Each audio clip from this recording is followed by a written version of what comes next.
اب رزق تنگ ہونے لگے صدقہ دے کے رب سے کاروبار کر لو، صدقے سے تمہارے رزق میں اضافہ ہوگا۔ یہ رب کا وعدہ ہے، اللہ کے وعدے جھوٹے نہیں ہو سکتے۔ رزق کی برکت کا ایک اور بہت بڑا ذریعہ النکاح ہے۔ فرمایا اگر تم نکاح کرو گے، تم فقیر ہو وہ تمہیں غنی کر دے گا۔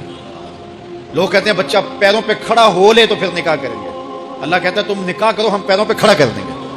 ہمارا فلسفہ اپنا ہے، اس کا حکم اپنا ہے۔ وہ کہتا ہے ابھی تو یہ اپنے لیے نہیں کماتا، تو جو آئے گی اس کو کہاں سے کھلائے گا؟ میاں جس نے آنا ہے اس نے اپنا رزق لے کے آنا ہے۔ تو بچوں کی شادیاں کرو، اگر وہ جوان ہو گئے رزق نصیب ہو۔ اپنے اہل خانہ کو نماز کے حکم دینے سے رزق بڑھتا ہے، کیونکہ جو صبح کا وقت ہوتا ہے یہ رزق کے بٹنے کا وقت ہوتا ہے، اور جس گھر میں صبح کے وقت لوگ سوئے ہوئے ہوتے ہیں وہاں بے برکتیاں ہوتی ہیں۔ تو طلوع فجر سے لے کر کے طلوع آفتاب تک اپنی اولاد کو، بیوی کو، بچوں کو نہ سونے دیں۔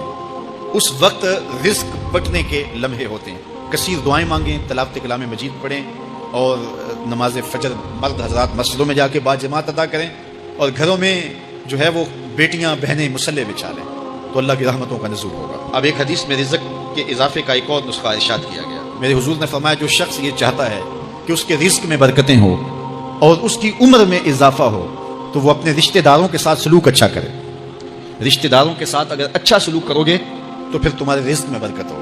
غریب ہیں تو ان کی مدد کرو، ان کی بیٹیوں کی شادیاں اپنے ذمے لے لو اگر اللہ نے آپ کو وسعت دی ہے، ان کی پریشانیاں بانٹ لو، ان کا قرضہ ہے تو اتارنے کی کوشش کرو، ان کو مشکلات سے نکالنے کی کوشش کرو۔ تم ان کو مشکلات سے نکالو گے، اللہ تمہیں مشکلوں سے نکالے گا، تمہارے رزق میں بھی برکتیں ہوگی اور تمہارے مال میں بھی برکتیں ہوگی۔ فرمایا بہتر صدقہ وہ ہے جو ناراض غریب رشتہ دار کو دیا جائے۔ اگر وہ پھنس گیا ہے، مجبور ہے، ناراض ہے، تو اس کو اگر دیں گے تمہارا نفس اس میں شامل نہیں ہوگا، تو یہ افضل صدقہ ہے جو ہر صورت میں قبول ہی قبول ہے۔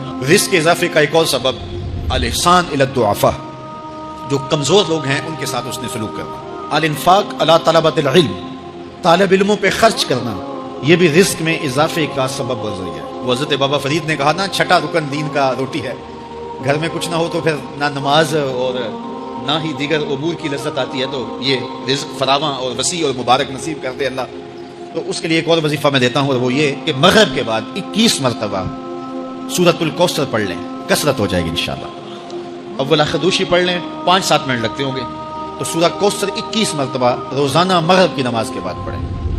اور اگر بہت زیادہ مسائل ہیں تو ہر نماز کے بعد پڑھ لیں، تو انشاءاللہ آپ دیکھیں گے کہ گھر میں برکتیں اترتی محسوس ہوں گی۔